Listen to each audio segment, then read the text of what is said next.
Hello everyone and welcome to an Outlast Trials dive into the lore of the Jaeger, the once reagent, now turned X-Pop. I'd love to hear everyone's thoughts and opinions on the subject, and of course if I miss anything, feel free to comment down below. But without any further delays, let's talk about what we know of the Jaeger.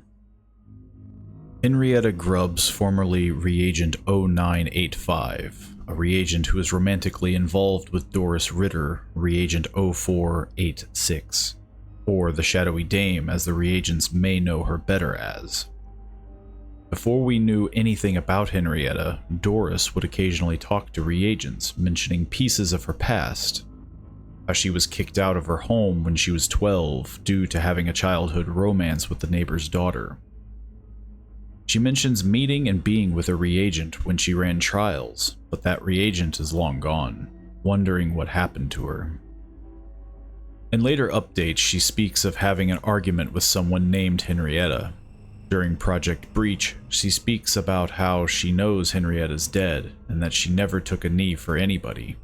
That dying was her only way out of a place like Signala, seemingly giving up on her and the idea of her being alive.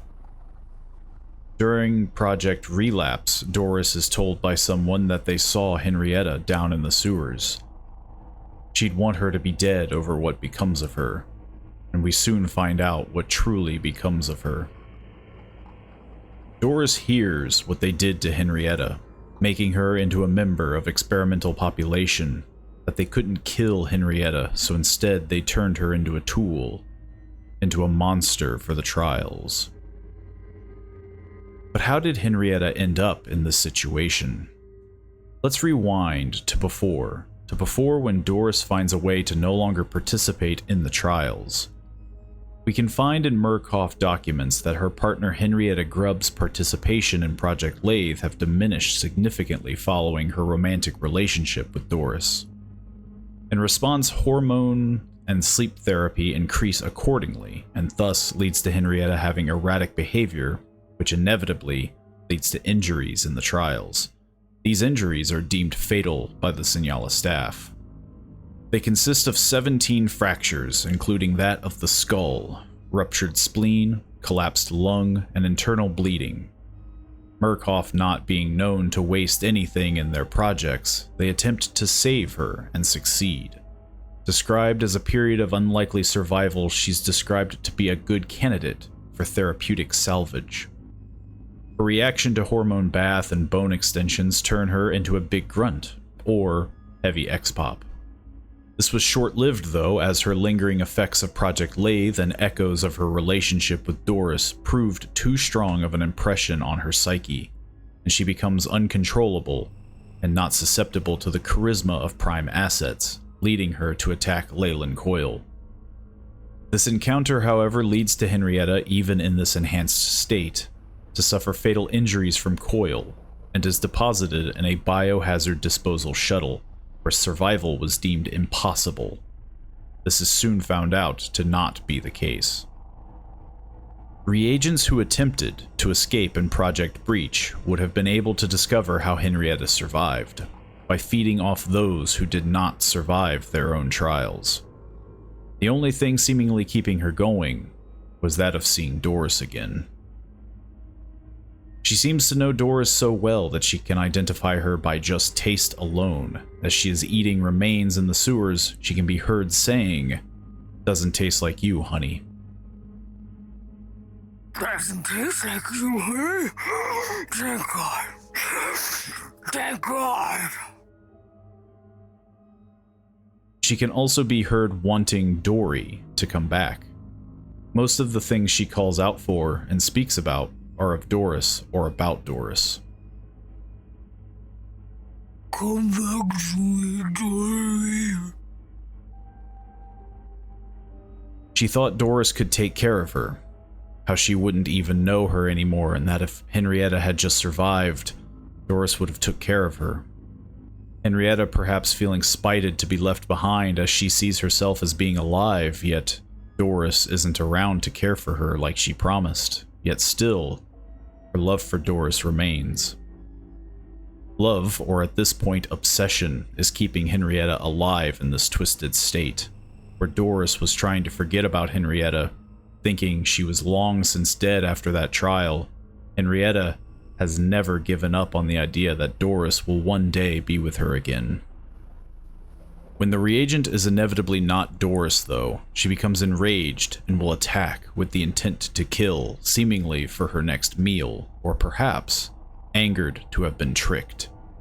When finding meat to eat, she checks in hopes that they aren't Doris, not knowing that Doris hasn't seen the inside of a trial for quite some time, and most likely will never see her again. Soon after capturing Amelia, however, searching through the sewers, Signala staff discovers what has become of Henrietta. They decide to not waste this asset to become something much more, thus making Henrietta Grubbs into a twice repurposed reagent, the Jaeger. Here in the Signala document, classifying the Jaeger archetype as a relentless hunter, Jaeger being the German word for hunter, though spelt differently in German. The Jaeger is assigned to a target and will steadily track that target down until dead. This slow, methodical hunting could also be a subtle nod to her obsession with Doris, to endlessly pursue something or someone, thus perhaps twisting the ideology of love. The document further explains of Henrietta's severe physical trauma and her display of remarkable resilience, reiterating her hormonal therapy treatment and bone treatments to extend her limbs when she becomes a heavy X-Pop. Her augmentations now, though, being the Jaeger and not just an ordinary heavy X-Pop, include extensive external fixators screwed into the bone to offer support and to restrict bones from additional growth, along with a broadcast receiver installed into her headpiece, which staff can give her instructions and guidance can be offered to her assigned target. Here, the staff makes note of an example of another case of the Signala paradox. The Jaeger seems to find comfort in hopelessness. The fixation on a single target shows a correlation with the activity in the medial prefrontal cortex. Similar activity can be seen in a person viewing a potential mate, longing for an unattainable love.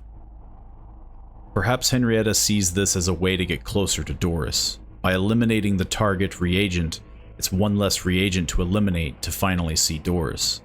If Doris is the last reagent in the trials, then maybe they'll be able to be together.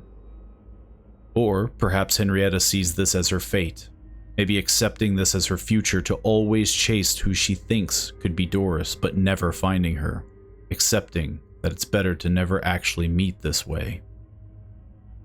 The staff has also been told to correct anyone who refers to the Jaeger as Miss Lonely Heart, stating it risks contaminating the scientific objectivity in observing scientists, most likely causing those to feel sympathy for Henrietta in her state.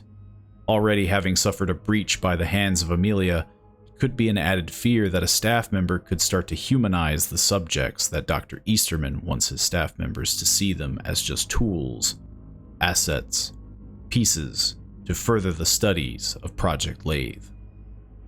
The Jaeger is a relentless hunter, but also it's proven by Henrietta's demeanor, a person driven off of passion, love, and sheer force of will to be with Doris. In her current state, she is hostile and deadly, but even before this, Doris describes her as being the strongest, toughest woman she's ever seen. Henrietta might have always been a very deadly person if pushed into violence.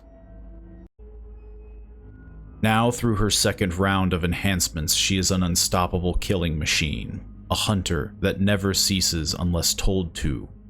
All a reagent can do to slow her down is find places she can't reach, as any locked door is made short work of. Rigs barely work, and even barricading a door slows her down only momentarily.